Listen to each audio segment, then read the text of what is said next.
Here today and share with you a little bit about what God is doing around the world and through Global Surge and our ministry in Metro Manila. I enjoyed my last visit with you last summer. It's a little colder here today, all right?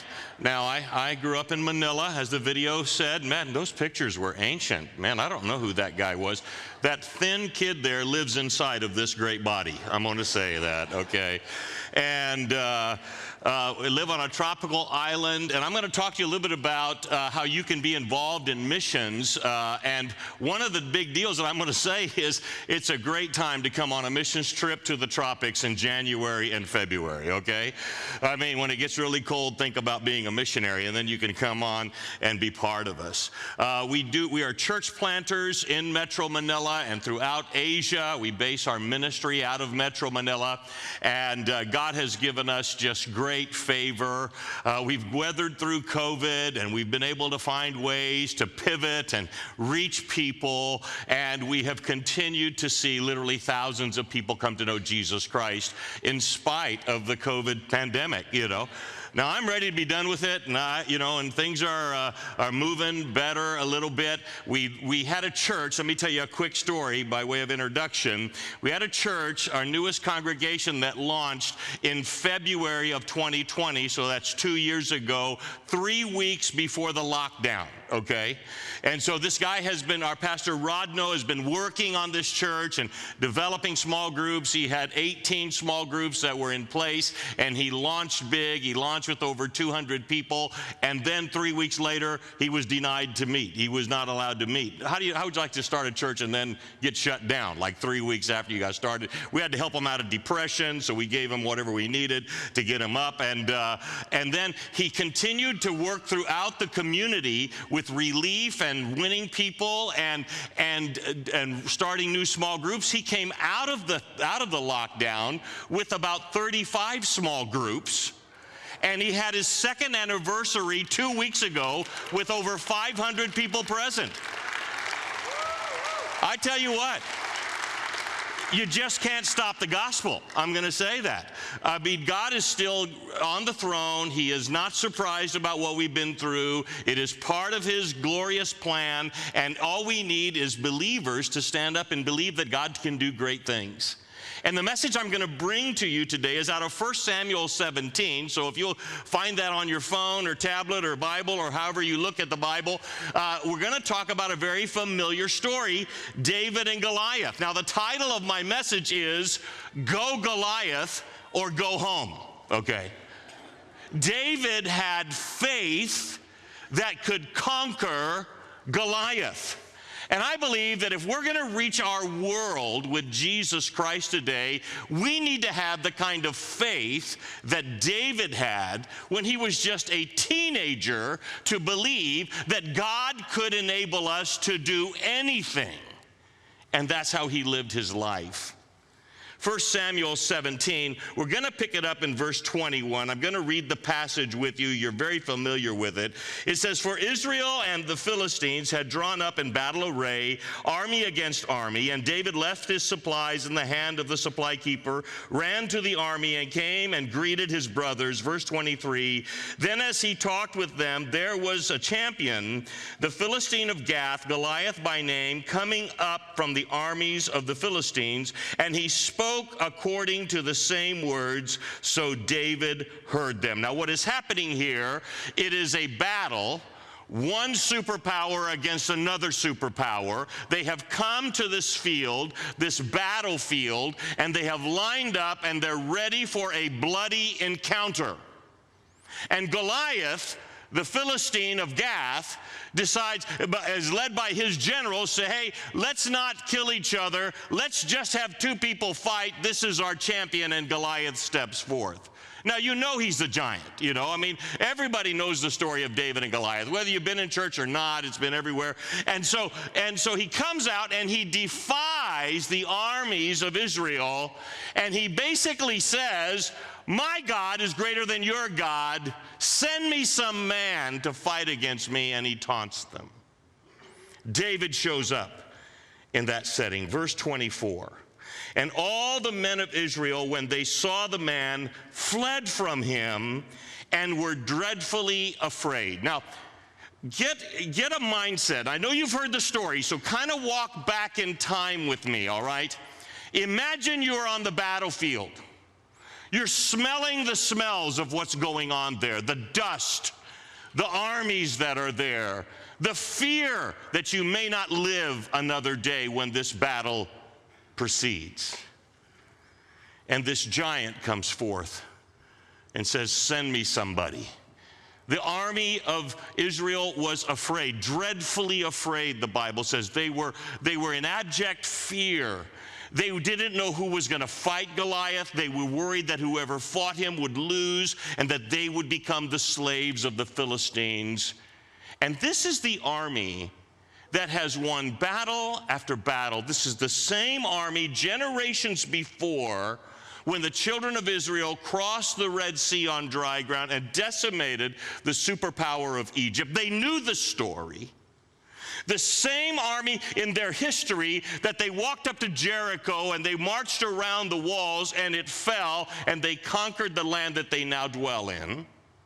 And here they find themselves believing in the same God, the same army, the same heritage that had come forth from this time, and they are afraid. If you jump down, verse 25, so the men of Israel said, "Have you seen this man who has come up? Surely he has come up to defy Israel. And it is said that the man who kills him, the king will enrich with great riches, will give him his daughter." That's not a bad deal, all right? "And give his father's house exemption from taxes in Israel." Okay, that's the deal. I mean, everybody ought to jump on, all right? "Then David spoke to the men who stood by him, saying, 'What shall be done for the man who kills this Philistine and takes away the reproach from Israel? For who is this uncircumcised Philistine, that he should defy the armies of the living God?' And the people answered him in the same manner, saying, 'So shall it be done for the man who kills him.'" Verse 29, and David said, let's go to verse 30. "Then he turned from him, his brother, toward another and said the same thing. And these people answered him as the first one did. And now when the words of David spoke were heard, they were reported them to Saul, and he sent for him. And David said to Saul, 'Let no man's heart fail because of him. Your servant will go and fight with this Philistine.'" David had faith, even as a teenager in this setting, in the living God that had brought the children of Israel to this moment. It was the same God, the same power, but everybody else was afraid. Even the king was afraid, except for David. There are four things I see in David in this chapter. Four things about David's faith that I want you to grasp today. And the reason I come and talk to you about this is because it's going to take the faith of David to reach our world with the gospel of Jesus Christ. Your pastor has laid out a great challenge. He's thrown down the gauntlet. He said, let's do it. I believe that Anchorage Baptist Temple has the best years ahead of it, that the mission outreach of your church is just now beginning to flourish, and God is going to use you to do mighty things, but you're going to have the faith of David in order to accomplish this. The first thing that I see in the faith of David is this: see opportunity when others see danger. When David showed up at the battlefield, everybody was afraid of the giant Gath of Goliath, and they just cowered in fear, and they fled. The Bible says they ran away. And day after day, as Goliath came forth and taunted the children of Israel, the armies of the living God, everybody cowered in fear except David. I remind you of this verse in Deuteronomy 20 and verse 1. When thou goest out to battle against your enemies and see horses and chariots and people more than you, be not afraid of them, for the Lord thy God is with you, which brought you up out of the land of Egypt. And Deuteronomy reminds us and reminded them that it's the same God that brought them up out of Egypt that is with them today. And I'm here to say to you, it is the same God that stood with David on that battlefield that is standing with you this very moment. It's the same God. Some people, when they see danger or problems, they immediately shrink and cower. Isn't that right? They get afraid. They say it can't be done. I remember that years ago when we began our ministry reaching into the inner city young people of Metro Manila. So our camp ministry that we have developed really went after the core lost people of Metro Manila, the inner city young people. And I mentioned this the last time I was here, that you have like regular unbelievers, and then you have the real unbelievers, okay? The real ones are the drug addicts, the gangsters, the alternative lifestyle people, the people that if they came in and sat beside you, you'd scoot over, okay? Or at least move your purse to the other side, all right? That kind of person that nobody wanted. And God had brought us into a ministry where we were decided that we were going to go after the very most difficult people to reach in our society, and that's who we went after. Now, they were rough. They were gangs. I love camp. We do camps in the Philippines, like a camp on steroids. We do an average of 90 camps a year, okay? I mean, 90% of the kids that come to camp are unbelievers. We've had thousands of kids saved at our camp. In the past 20 years, over 800,000 young people have come to know Jesus Christ through the camp ministry. Lost kids. Now, we learned a secret. I'm going to tell you it right now, but don't spread it, okay? Because if everybody gets it, they'll start doing it all over the world. But we've learned that if you want to have a lot of people saved, you have to have a lot of unsaved people there. Okay, I know that's like rocket science, So we figured if we wanted a lot of people saved, we got to have the room full of unbelievers, and so we did it. We went out on the streets, and I would go out and recruit and help kids come to camp, and they didn't even know what they were coming to. But we said, hey, it's going to be a lot of fun. You're going to have a lot of games, and yeah, we're going to talk about God. So but you'll enjoy it nevertheless. And we got them to come. I remember one time, I love to be at the early times when the buses are loading with kids from the slum areas of Metro Manila, okay? The depressed area, that's a politically correct way to say it, okay? And we would go in, and I remember that I was out there it was 6 o'clock in the morning, we were loading up the buses, and there was this group of gang guys that came, okay? Now, they had the right colors, and they had the right, the pants at the right level, and, and they had the right swagger, and they knew all the signs of the fingers and everything like that. I knew nothing. I was just there helping them get on the bus.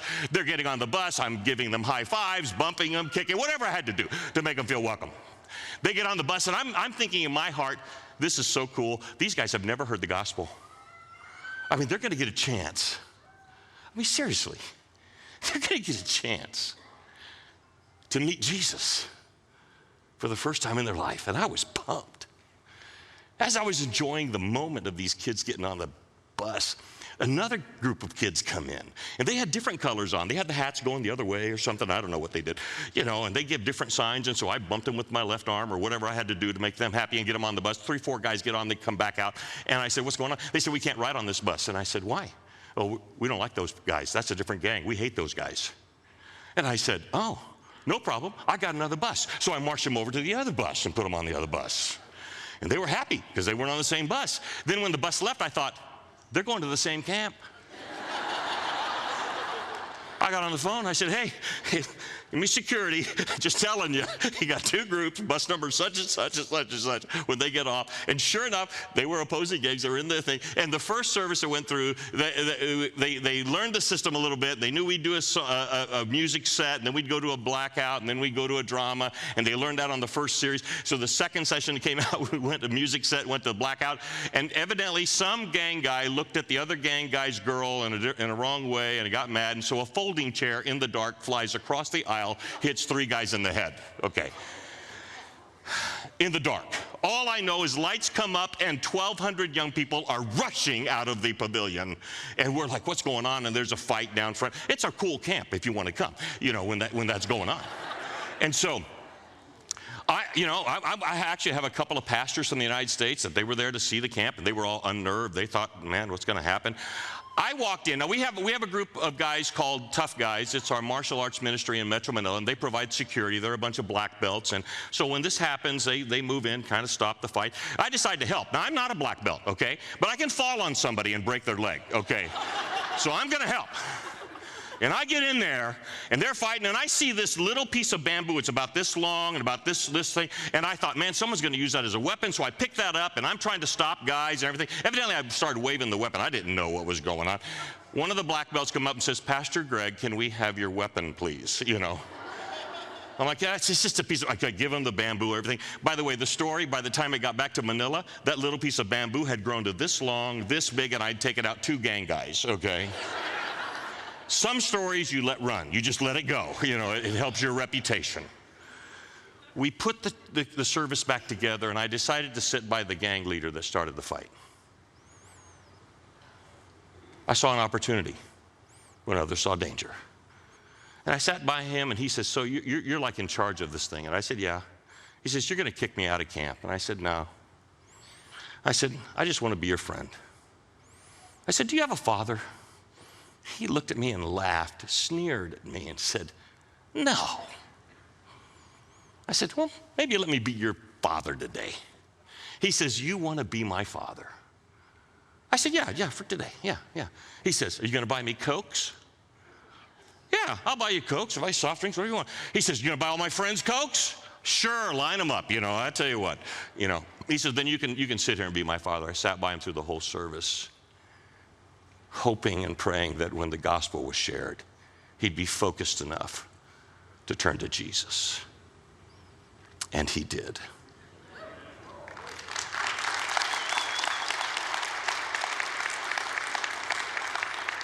You have to see opportunity when others see danger. David was like that. The second thing that David did, he trusted God's reputation, not his own ability. So let's go back to the story and let's pick it up. It says in verse 32, then David said to Saul, let no man's heart fail because of him. Your servant will go and fight with the Philistine. Saul says to David, you're not able to go against this Philistine to fight with him. You are a youth, and he is a man of war from his youth. David said to Saul, your servant used to keep his father's sheep. And when a lion or a bear came and took a lamb out of the flock, I went out after it and struck it and delivered the lamb from its mouth. Okay, get the detail here. Delivered the lamb from the lion's mouth. And when it arose against me, I caught it by its beard and struck and killed it. Your servant has killed both the lion and the bear, he says. Now, I know we got hunters in the room, okay? This is a very cool hunter, okay? The lion comes and takes a lamb. David chases the lion down, takes the lamb out of the mouth of the lion. Okay, he's got his weapon with him, his stick. And then when the lion growls because David took the lamb out, David puts the lamb down, walks over, grabs the lion, and clubs him to death. That's a hunter, I'm going to say, okay? David said, I did that. I fought the lion and the bear. And he says in verse 36, and this uncircumcised Philistine will be like one of them, seeing he has defied the armies of the living God. David was not resting in his own abilities. He was referencing how God enabled him to overcome the lion and the bear. He was trusting in God's reputation. So quickly we forget about God's reputation. Isn't that true? When you face a problem, when you face something that you think you can't overcome, that we begin to worry and begin to doubt. We think, can we win the world? That's just impossible. No way. How are we going to do it? We don't have the resources. We don't have the manpower. We don't have what, you know, wait a minute. Who are we serving? Let me ask you a few simple questions today. Has God provided for you up until now? Has he? That's not a hard question. Yes. Has God provided for other people that you know up until now? Hey, you know, can you remember Anytime when God did something incredible in your life that could only be explained by the power of God. How many's ever experienced something like that? Well, if that is the God you serve, why are you afraid of doing something incredible today for him? His reputation is sure. Your pastor asked you to make a commitment. He's praying for 500 people to make a commitment for $20 a week. Well, let's be honest.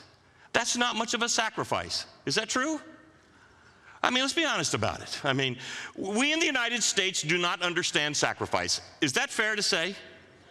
I mean, sacrifice to the American, and I don't mean to insult you, please take it, understand my heart, but sacrifice to an American generally is going through McDonald's, going through McDonald's and saying, no biggie fries today.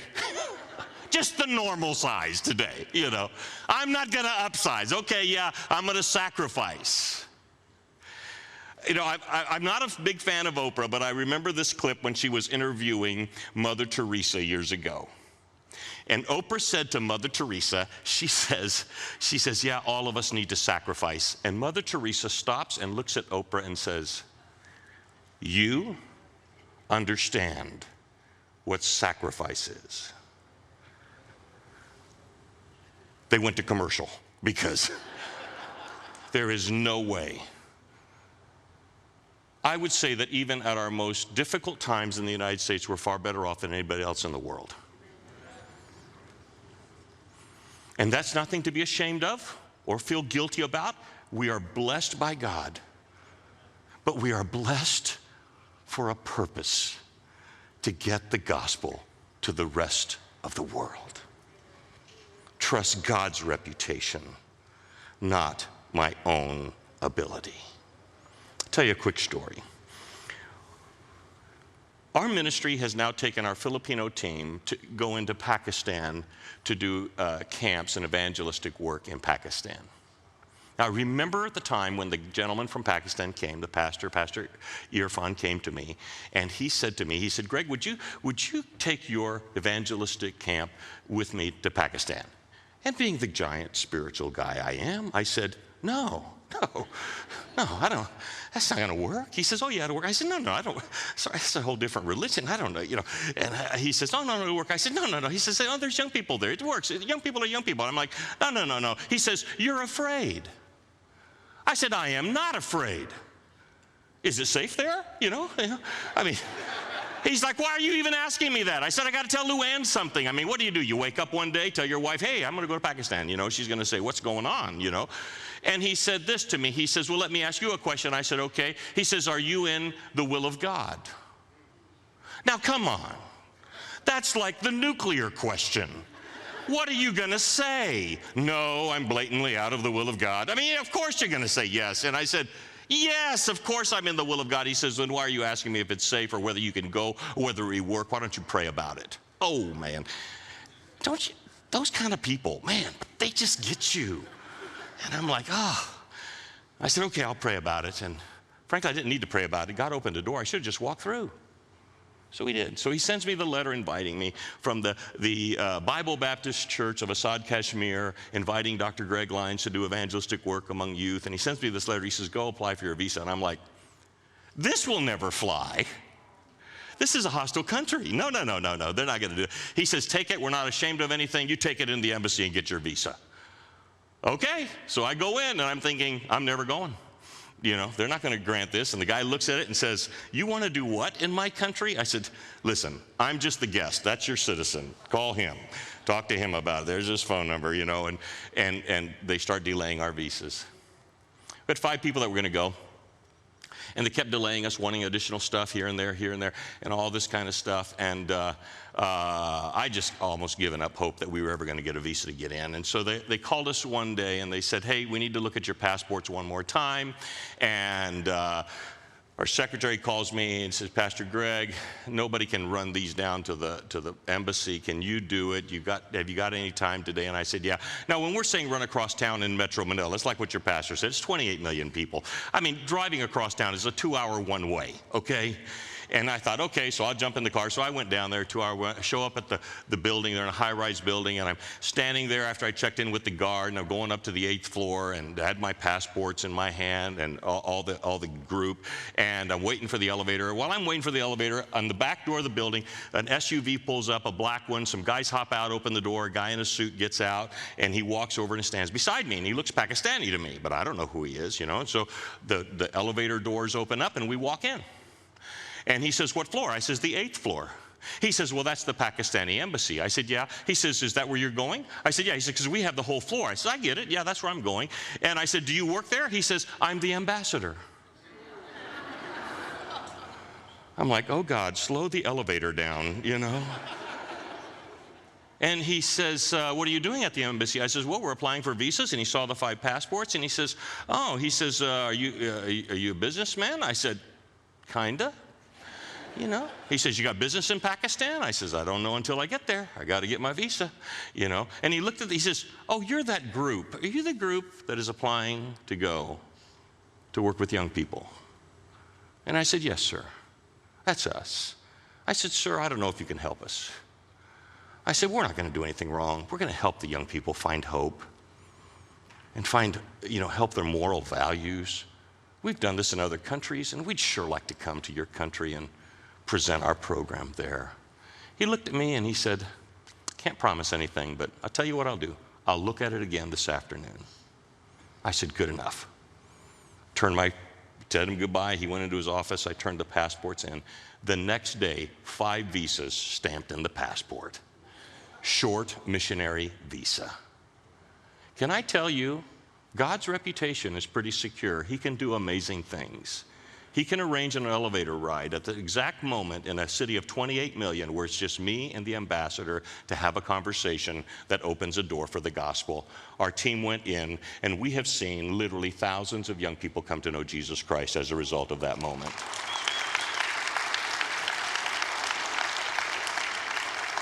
Trust God's reputation, not my own ability. Third, use what God has given me now. So let's pick up the story. David says to Saul that he killed the lion and the bear. David says in verse 37, moreover, David said, the Lord who delivered me from the paw of the lion and from the paw of the bear, he will deliver me from the hand of this Philistine. And Saul said to David, go, and the Lord be with you. And so Saul clothed David with his armor, and he put a bronze helmet on his head and also clothed him with a coat of mail. David fastened his sword in his armor and tried to walk, for he had not tested them. And David said to Saul, I cannot walk with these, for I have not tested them. So David took them off. He took his staff in his hands, and he chose for himself 5 smooth stones from the brook and put them in the shepherd's bag in a pouch in which he had, and his sling was in his hand, and he drew near to the Philistine. The principle is this: use what God has given me now. David didn't want the armor of Saul. It didn't fit him because God had already equipped him with the sling and prepared the stones for David to win the battle. Now, let me get a little personal here. A lot of people say they can't give to missions and they give whatever excuse they want. I'm going to wait till my kids get to college. I'm going to wait till this happens. I have to get my job, better job, whatever. You know what? God has given you the ability to participate in the missions program of your church right now. You simply need to do it. Some people say, I could never be a missionary. I could never go on a missions trip because I'm not qualified, or I don't have the right skill set, or I don't know what to do, and I don't do well on planes, or whatever excuse you want to give there. And can I say that if God really wants you on the mission field, if he wants you to be on a short-term missions trip or do an internship or do whatever that he wants you to do, he has already given you the skill set right now for you to accomplish what he wants you to do. You just have to embrace it. Let me give you another quick story. I was in a church in Raleigh, North Carolina at a dinner with some deacons, and it was their missions month, same thing here, and I was sitting around, and across the table from me was the chief of police and another guy that worked for the state FBI agency. And I was inviting them to come on a missions trip, and both these guys said to me, they said, what are we going to do on a trip? We're cops. I said, if you come, I'll arrange some seminars for you to reach into the police community, and we'll do that. Now, honestly, I was blowing a little smoke, I'll have to say. I'd never done that before, but I had faith, and I knew some people, and I thought, if I can get them to come, I will make it happen. And sure enough, they took me up on my offer, and they came. 5 of them came, and we held law enforcement enhancement seminars all throughout Metro Manila. We were able to hold these seminars for 1,000 law enforcement officers. Over 400 got saved that day. It was amazing. I did not have the ability to speak into that community. They did. Among them was a sergeant named Roger Baltazar. He was a bad cop before he came to that seminar and heard the gospel from the life testimonies of those law enforcement officers that were there. And that day he came forward and he got saved. He enrolled in Bible college the next semester. He would time his classes in between his shifts. He'd show up with his uniform on and his gun. All the other students really paid attention in the room, while he was there. He graduated 4 years later, valedictorian of his class. Unbelievable. When he graduated, we then elected a new president, our current president. Rodrigo Duterte is his name. And Rodrigo Duterte, 6 years ago, decided to launch a war on drugs to eradicate drug usage and the drug culture in the Philippines. And he made a decree, and he said, we're going to come after you. We're going to arrest you. If you fight us, we're going to shoot you. I mean, it was very simple. And he said, but I'm going to give you a window of 2 months for you to surrender. If you're in the drug culture and you want to surrender, we're going to give you a path to get it right. So come in. And boy, within 2 months, we had thousands of surrenderees that came out of the drug culture. The chief of police in this part of town met with his officers. Roger Baltazar was in the room. And he said this to his officers: we have a problem. All of these people that are surrendering, coming out of the drug culture and trying to change their life, all we can do is handle the legal side to this. We need help handling the moral side. What do we do with their families? How do we re-enter them into society?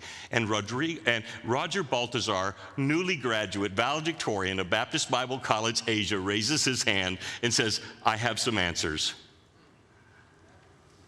And the chief of police says, oh yeah, aren't you like that pastor guy that went through that Bible? He said, yeah, that's me. Yeah. And he says, I know some pastors that can help.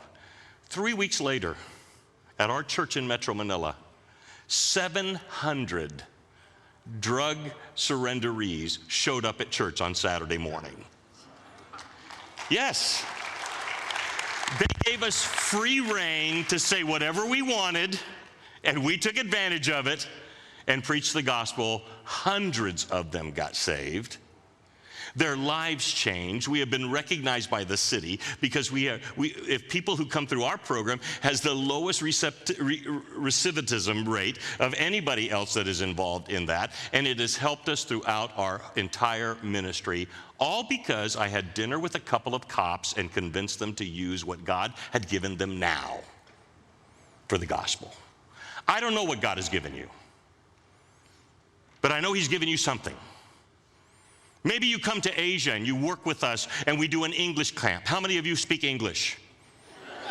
You're qualified, okay, One guy came from Texas. He was teaching everybody how to say y'all and how to say cattle. And I said, could we get a little better English speaker, for our guys? He was willing to be used. Maybe you like children. Maybe you have a medical skill. Maybe you have a dental skill. Maybe you have an education skill. But God has equipped you for the nations. Right now, in this room, there are people that could help change the world if you would just embrace what David did and use what God has given me now. Lastly, not only see opportunity when others see danger, not only trust God's reputation and not my own ability, not only use what God has given me now, but lastly, keep moving when the battle gets hot. Notice what David says in verse 43 to 50. So the Philistines said to David, am I a dog that you come to me with sticks? And the Philistine cursed David by his gods.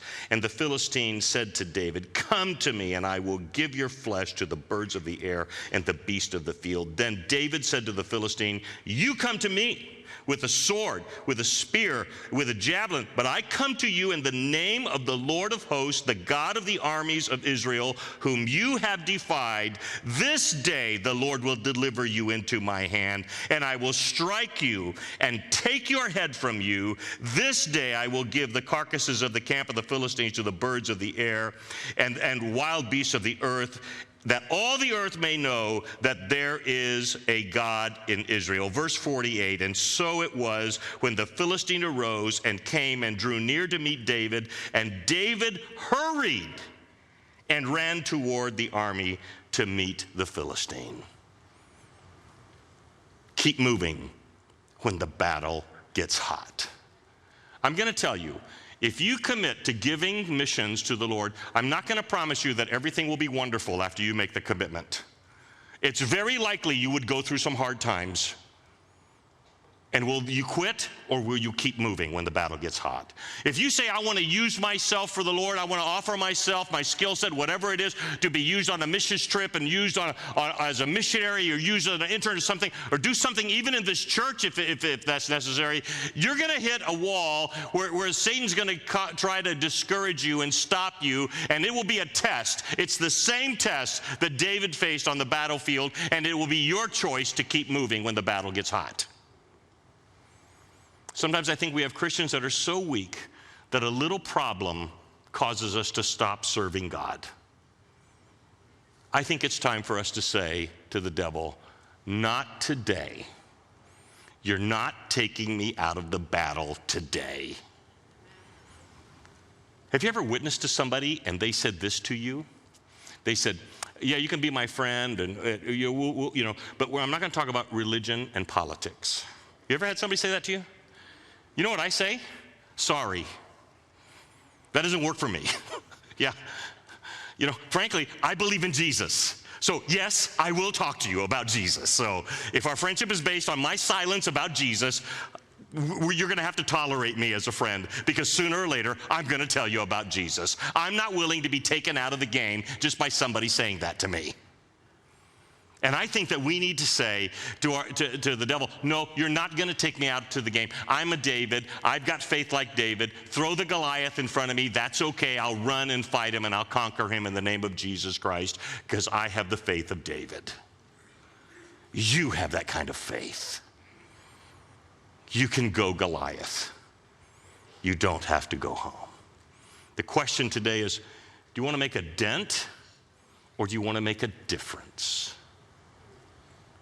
Now, let me just give you a little bias that I have. I have a map up here of Asia that we're going to show in a minute.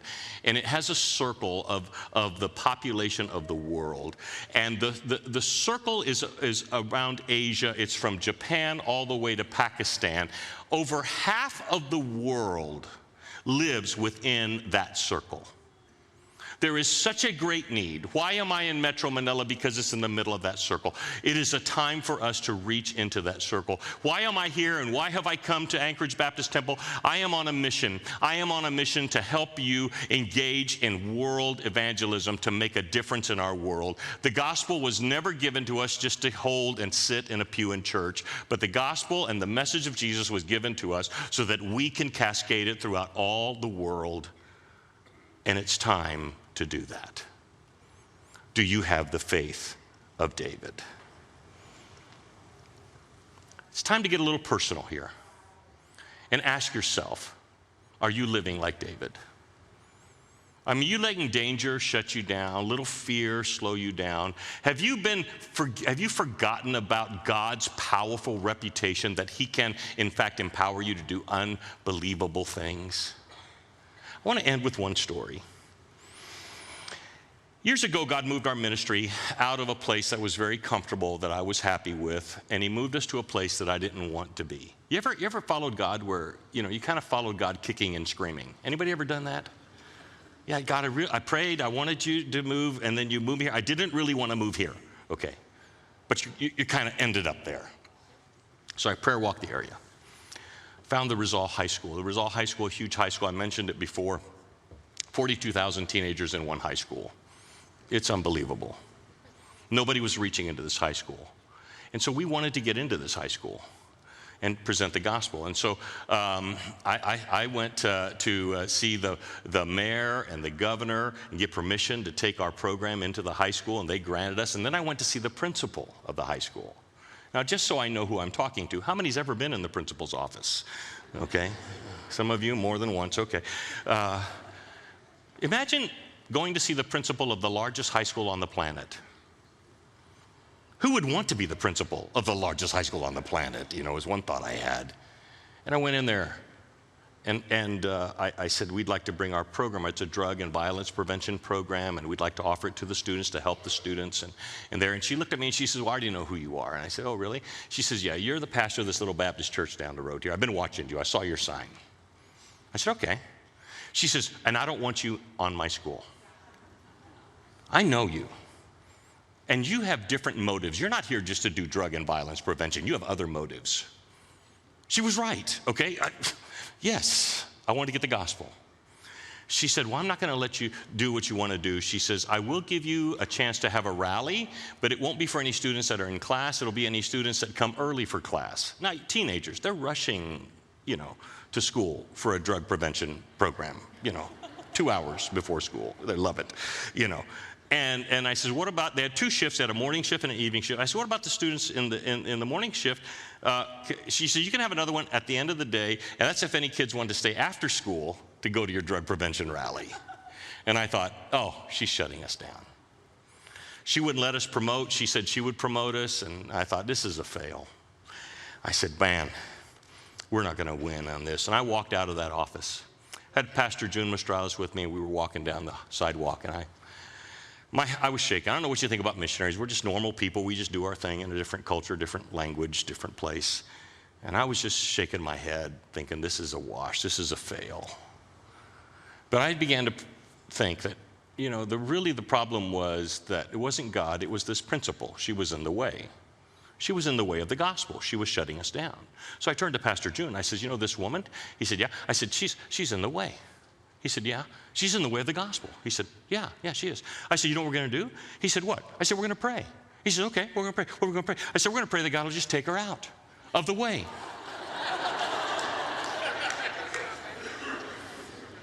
He said, okay. So we began to pray. Pray that God would just move her. My brother was across town. She began to pray. It wasn't some strategic global prayer movement. Okay, no, it was just some Christians praying. Well, months went by, and we were supposed to have the rally on June the 8th, or January the 8th, right after New Year. And we went there, showed up early for the rally, and started setting up our sound system and everything. And I sent word over to the principal's office, and we had a plaque. I had a plaque for her saying, thank you for letting us do this. Even if it was going to be a fail, I thought, no, there's always next year. Somebody comes over and says, well, the principal's not here. And I said, I understand, it's early in the morning. When she gets here, have her come over. So I sent the guy back. Guy comes back with another teacher, and she says, yeah, the principal is not here. I said, yeah, I get it. But when she gets here, you know, we got this plaque for her and everything like that. And she says, no, you don't understand. She is not here. She's no longer here. I said, what do you mean? She says, she retired January 1st, 8 days ago. All right, God, you know. I said, what are you? She said, well, I'm the interim principal. I said, that's great. I said, do you know this program we're having? She said, yeah, she told us we're not supposed to dismiss any students to you. I said, I get that. You're the interim principal? Yeah. Are you being considered to be the next principal? Yeah. Who makes that decision? She says, the mayor and the governor. I says, did you know the mayor and the governor endorsed this program? And we want to make sure that will you come? She says, I'll come. I said, well, we want you here. We have our photographer here. We're going to get pictures of the success or failure of this rally that the governor and the mayor endorsed, who are making the decision about the next principal that you're applying for. And we want to make sure that you're in the picture so we can see the empty room, and we're going to get it all, you get the plaque and everything. And she says, I understand. 2 hours later, 2,000 students were dismissed to the rally. That afternoon, another 2,000 students were dismissed to the rally. It was God's hand. You might say, well, that happens to missionaries. Yes, it does happen to missionaries, but it can happen to you too, if you'll have the faith of David. Will you have the faith of David? We're trying to reach a city of 28 million in Metro Manila. another city of 4 million in Phnom Penh, Cambodia, another city of 10 million in Bangkok, Thailand. And God is opening up so many doors. It's an opportunity for you to have a part in that. Would you bow your heads for a minute? Maybe you're here today and you would say, Greg, I need that kind of faith. I need the faith of David. I need to go Goliath. I don't know what has been holding you back in your faith to do amazing things for God, but whatever it has been, overcome it today. See opportunity when others see danger. Trust God's reputation and not your own ability. Use what God has given you now. And don't stop when the battle gets hot. Maybe you're here today and you say, Greg, I need that kind of faith in my life.